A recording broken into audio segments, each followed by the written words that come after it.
Hello, good morning, welcome to my new blog. সবাই কেমন আছো? আশা করি সবাই খুব ভালো আছো, আমিও ভালো আছি।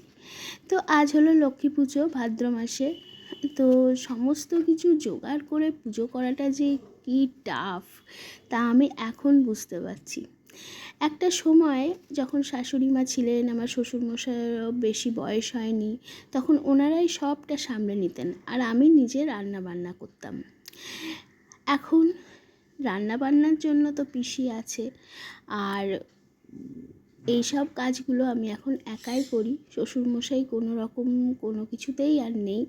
আগে উনি অনেক কিছুই করতেন।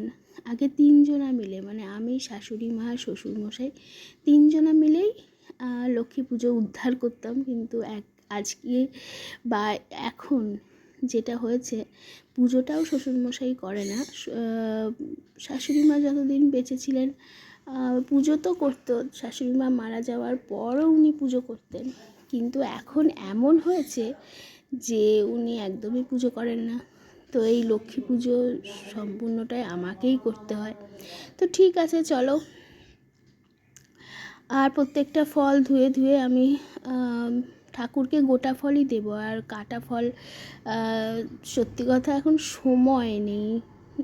সারাটা দিন যা চলে, সন্ধ্যের পর থেকে একমাত্র আমি ফ্রি, তার আগে আমি ফ্রি নই। তো কি করে কি করবো? আর ছেলের যদি স্কুল ছুটি থাকে, ছেলে যদি বাড়িতে দাও, তার এত রকম কোশ্চেনের অ্যান্সার দিতে দিতে আর কাজ করা ঘেমে যাচ্ছে না, আমি চশমা পরে কাজই করতে পারছি না। প্রচণ্ড গরম, ঠাকুর ঘরে ফ্যানটাও চলছে না। মানে ফ্যান চালিয়ে কাজটা সব লক্ষ্মী পেতে ফেলতাম, তারপর ফ্যান অফ করে দিতাম। ঠিক আছে, চলো লক্ষ্মী পেতে নিই, কারণ লক্ষ্মী পাতার সময় কথা বলতে হবে। আমার শাশুড়ি মাকে দেখেছি, বা আমাকেও আমার শাশুড়ি মা প্রত্যেকটা লক্ষ্মী পুজোয় নতুন শাড়ি পরতো, পায়ে আলতা, সুন্দর করে সেজে গুজে সে ঠাকুর ঘরে যেত, অ্যান্ড আমাকেও সেটাই করতে হতো। কিন্তু এখন এতই কিছু সময়ের সাথে সাথে সব কিছুই পরিবর্তন হয়ে গেছে যে আমাকে নতুন শাড়ি তো দূরে থাক, সে তো পরার সময়ও নেই, ইচ্ছাও নেই। আর সেজে গুজে আমি কিন্তু চান ধান করেই এসেছি, কিন্তু আমায় মনে হচ্ছে আমি ঘুম থেকে উঠে চলে এসেছি। এখন এই হয়েছে, আর কি করব। তো শাশুড়ি মা ছিলেন একদম লক্ষ্মীমন্ত বউ, যেটা বলা যায়। তো তিনিও চলে গেছেন, আর সব কিছু লক্ষ্মী ছাড়াও হয়ে গেছে এই। আর যখনই আমি লক্ষ্মী পাতি বা যাই করি না কেন, আগের দিনগুলো খুব মনে পড়ে যে শাশুড়ি মা শ্বশুরমশাই একদিকে ঝগড়া করতো, আবার দুজনে মিলে একসঙ্গে কাজও করতো। আর আমি আলপনা দিতাম, তারপর মাঝে মাঝে সে শাঁখ বাজাতাম, আর নিচে রান্না বান্নাটাও করতাম। তখন অনেক কিছু রান্না। পুজোতেই কিন্তু শাশুড়ি মা ভোগ দিতেন, মানে পায়েস করতেন, আবার অনেক সময় তালের বড়া করতেন তালের সময়। আর আমার যে বাড়িতে বিয়ে হয়েছিল সেটা এই বাড়ি না, সেটা আগের বাড়ি। তো সেখানে যে রান্নার পিসি ছিলেন, উনি ছিলেন ব্রাহ্মণ, অদ্ভুতভাবেই। তো উনিও অর্ধেক পুজোর কাজ করতেন, আমি বিয়ের পর কিছুই করিনি। আর এখন আমার অবস্থা দেখো, যে সমস্ত কিছু জোগাড় করে আমি একাই পুজো করছি। তো মানুষের জীবনে কখন কি পরিবর্তন এসে যাবে কেউ বুঝতে পারে না। কিন্তু আমি সব কিছুই দেখে রাখতাম যে কি করছে না করছে, তাই সব কিছু করতে পারি। না হলে তো হিমশিম খেতে হতো।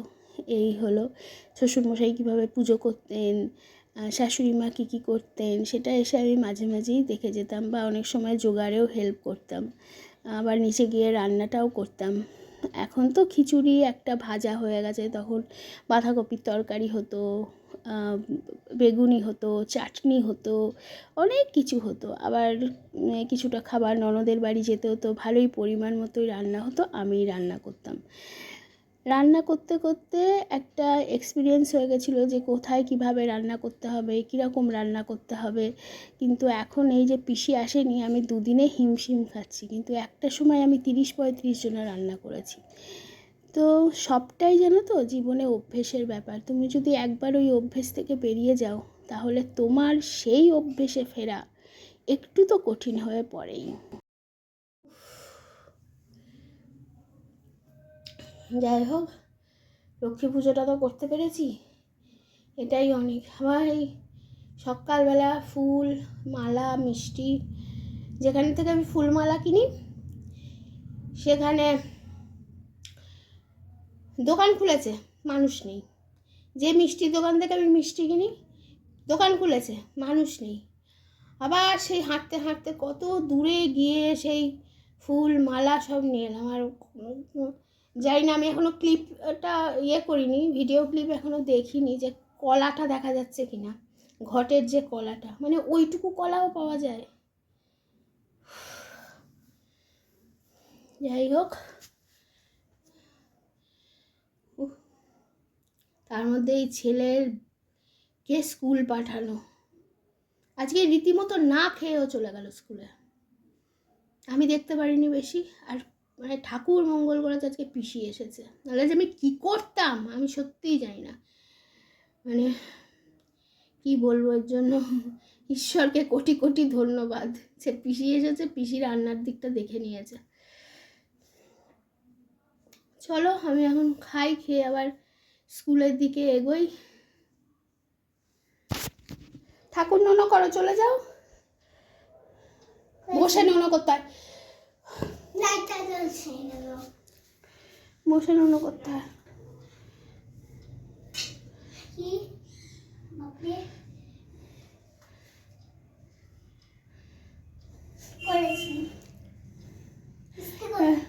মিষ্টি মিষ্টি দেখ কোথায়, খাবো আমি, পরে কাটবো, খেতে দেবো, এখন থাক। ওটা মিষ্টিটা নে, খাবি পরে, এখন রাখ। বড় লাইটটা জ্বালাইনি, আস্তে আস্তে কথা বলতে হচ্ছে। বড় লাইটটা জ্বালাইনি কারণ যদি চোখে আলো লেগে ঘুম ভেঙে যায়। আমি এখন খেতে বসেছি, 2:45 বাজতে চললো। আর হলো আজকের খাবার হলো খিচুড়ি আর আলু ভাজা, আর আর ফল কেটেছি, ফলটা ফোন স্ক্রল করতে করতে চাই। চলো খাওয়া দাওয়া করে নিই। আর যেই বলেছি আমি বিকেলবেলা বেরোবো, অমনি ঘোর কালো করে মেঘ এসেছে। আসলে আমাদের এখানে নাকি খুব ভালো মেলা হচ্ছে। ওর বাবা যখন এসেছিলো মেলাটা ভীষণ ভালো লেগেছে, কালকে টাকা দিয়েছি ছেলেকে কিছু কিনে দেবে। দেখি কি করি, মেলায় কখন যাই। বৃষ্টি পড়লে আজকে আবার ভেবেছিলাম ওর দাঁতের ডাক্তারের কাছেও যাব, দেখা যাক কি হয় না হয়। খাবার দাবার সব নিয়ে এসেছি, ছেলের ওপরে ঘুম থেকে উঠে খেয়ে নেবে।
সারাদিন অনেক কাজকর্মের পর একটু রিফ্রেশ হতে চলে গেছিলাম এই মেলাটায়। এই মেলার খোঁজ পেয়েছি আমি আমার হাজব্যান্ডের থেকে। কালকে যখন ফিরছিল তখন আমায় এসে বলল একটুখানি ঘুরে এসো মেলাতে।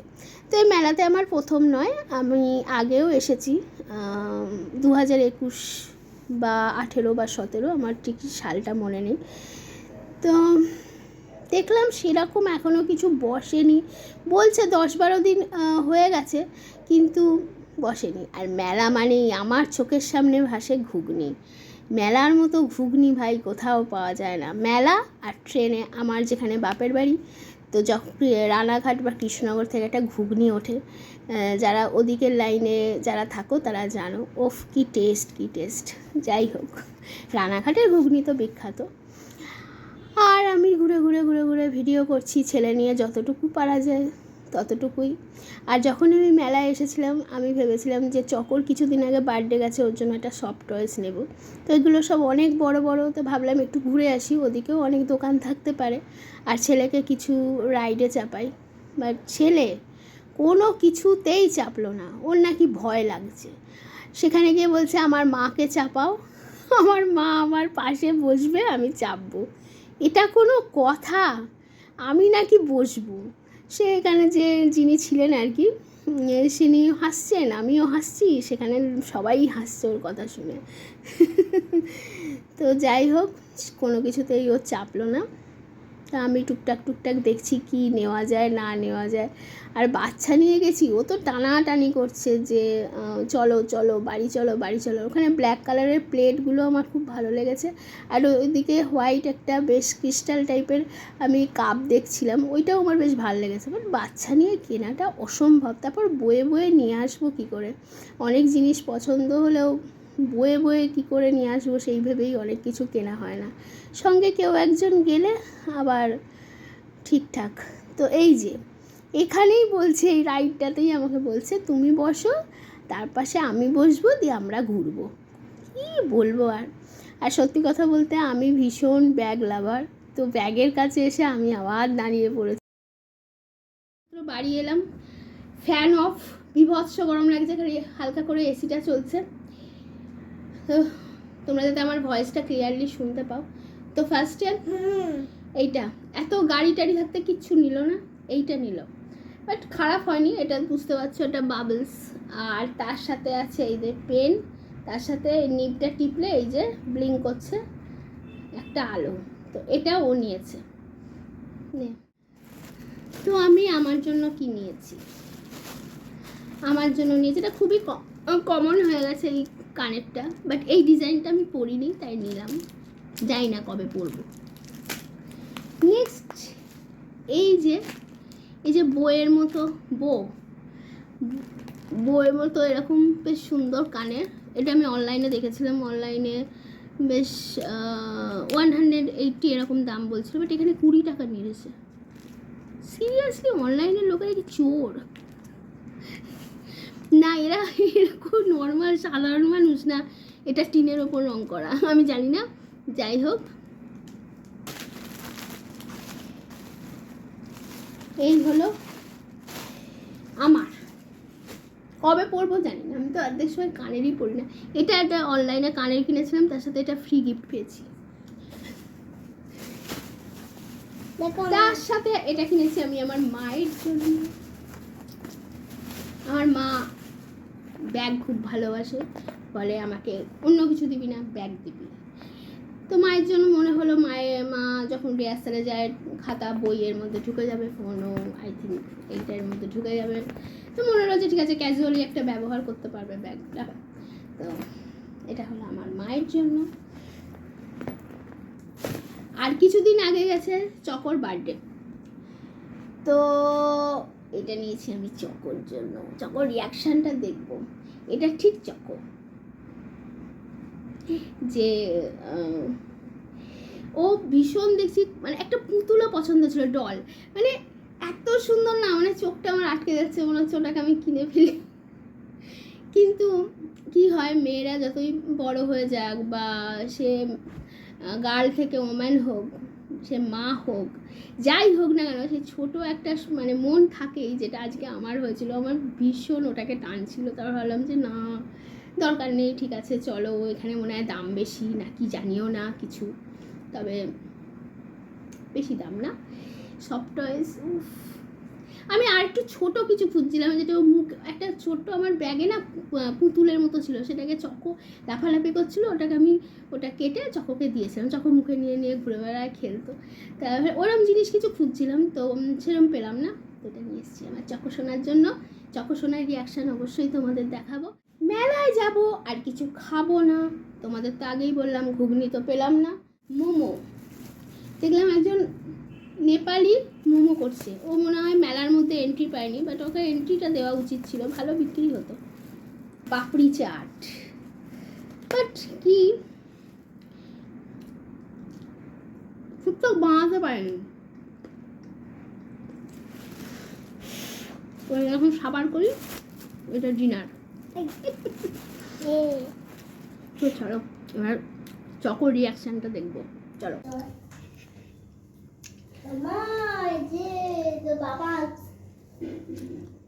চকো পছন্দ হয়েছে? হ্যাঁ, রেজুন আসছে তো, তুমি পছন্দ হয়? দাদাকে দে, দিয়ে দে। দাদা কি করে দেখি, সরে আয়। বার্থডে গিফট, এটা কালকে হ্যাপি বার্থডে তে নেবে চকো, হ্যাপি বার্থডে তে তোমার তো, হ্যাঁ তোমার, ওটা নিয়ে যাও, তুমি খেলবে। দাঁড়া ঘরে চল, ঘরে চল, আর ঘরে আয়।